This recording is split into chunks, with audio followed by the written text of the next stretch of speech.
Hey everyone, welcome to the Middle School Visual Arts PLC group. My name is Alicia Montgomery and I'm the moderator for this group. I'm so glad that you've joined this community. It was created with you in mind. Our goal is to collaborate and support each other as we go through teaching the craziness of visual arts. Whether you're the only one in your system or one of many, we know you're going to find things here that will help you. In order to make this as beneficial as possible for everyone, be sure to set up your notifications and check back often to see post discussions and support that will be showcased. Please engage in discussions and offer up any support or questions that you may have. Also, share this platform with your friends and colleagues. So this series has been about art advocacy. This is the third part of that series, and we're focusing on collaborations in the arts. So cross-curricular planning is a philosophy in education that attempts to put an end to isolated instruction and learning.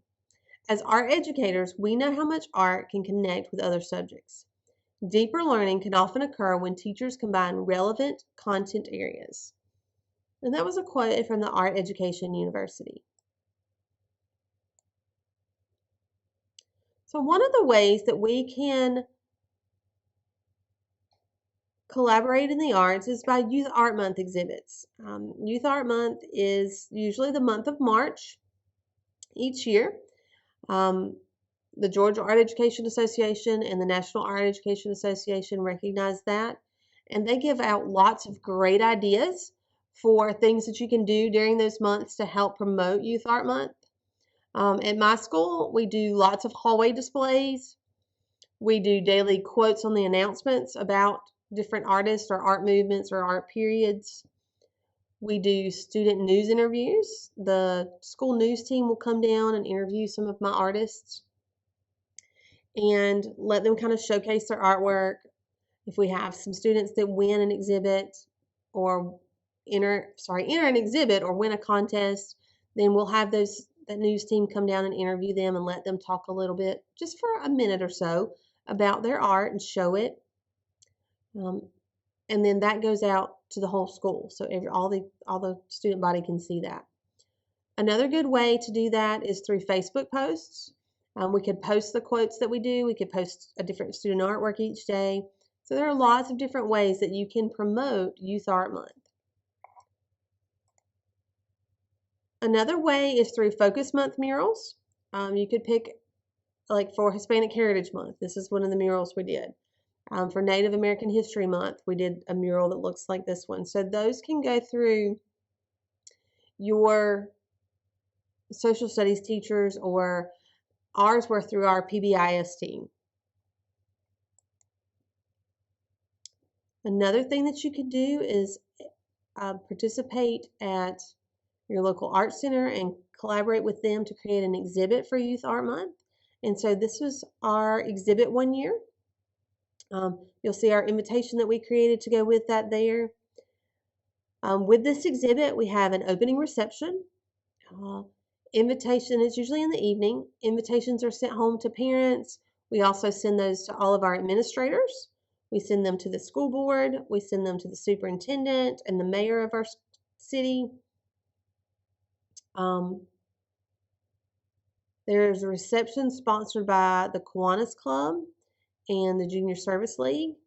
Often this is done in conjunction with a professional artist's opening as well.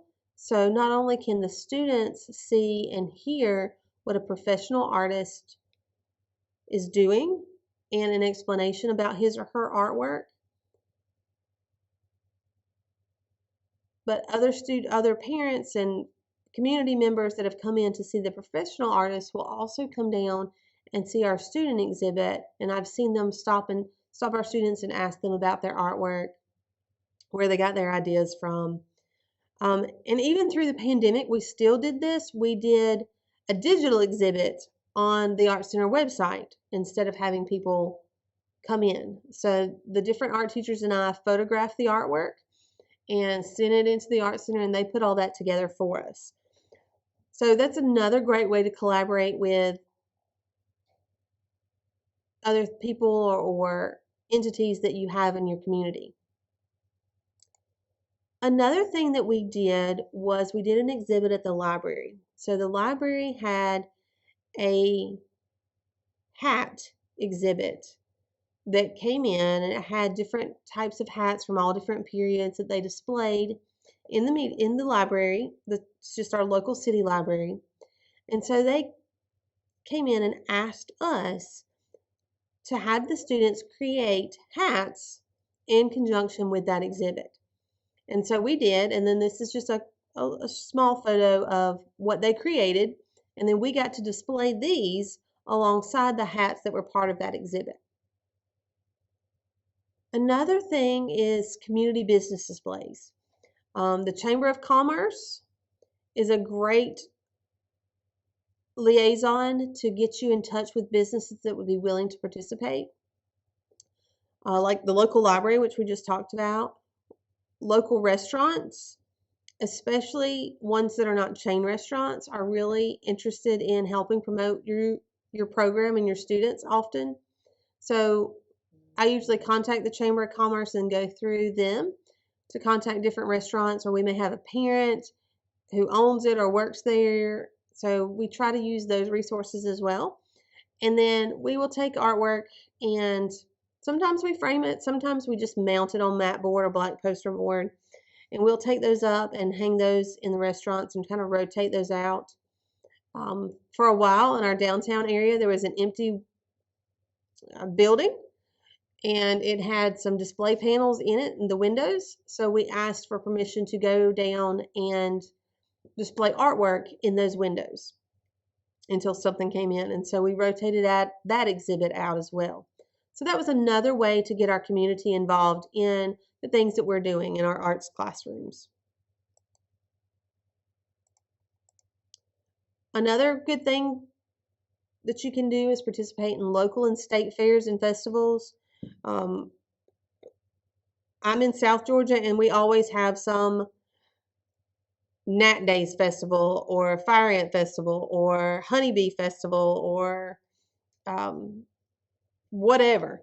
So there's always festivals and things going on around us. And so you can also participate in those. Then you have the big ones. We have the Georgia National Fair that goes on every year, the Sunbelt Agricultural Expo. It happens where we live, and so we can often get artwork in that. So those are other great ways to incorporate things that are going on in your community with what you're doing in your classroom, and give you great places to showcase what you and your students are doing in their class. And then it's also really great to have a professional community. Your professional community can be any number of things. My first degree is in fine arts. It was not in education. So I have lots of artist friends, and so I can collaborate with them quite often in different things. I can get them to come in and talk with my students. My second degree is in art education. So I have lots of teacher friends now. And I joined the student chapter of the Georgia Art Education Association when I was in college. So I got to meet lots of art teacher friends from other places and got different ideas and different spins on things, different tips and techniques for the way they do things. Being involved in professional organizations like the Georgia Art Education Association or the National Art Education Association are fantastic resources for you to come up with ways to collaborate professionally, as well as give you other ideas of ways that you can collaborate with others. There are lots of art teacher conferences. I started attending these with a group of peer students in college and just continued. I started teaching workshops and sharing ideas to give back for a lot of the things that I have learned. We do district PLCs for those that have larger districts that have lots of art teachers. There's only 3 of us in our county, so we try to have at least once a month or every other month get together and just have a little small county art meeting, kind of talk about what we're doing, any struggles that we may have. There are lots of virtual PLCs out there for art teachers. A lot of those are free, some of those are paid, so there are a plethora of resources out there digitally.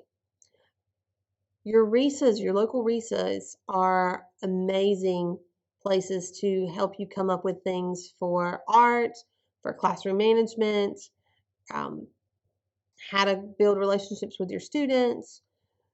So those are really good places to find ideas on how to collaborate as well. There are lots of blogs and social media. There's Facebook posts or Facebook groups. There are lots of blogs. There are lots of TED Talks, all kinds of things that will help you come up with ideas. And then our local art center, they do a grant for a ceramics artist to come in and work with our students. They did art kits during COVID times.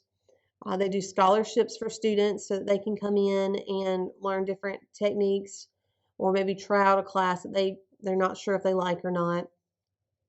So those are tons and tons and tons of things out there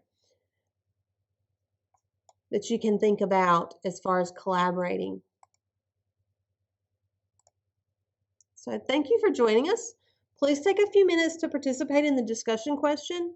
I can't wait to hear all your wonderful ideas and share some of my own. So be sure to subscribe and don't miss out on any updates, posts, discussions, or any of the fun.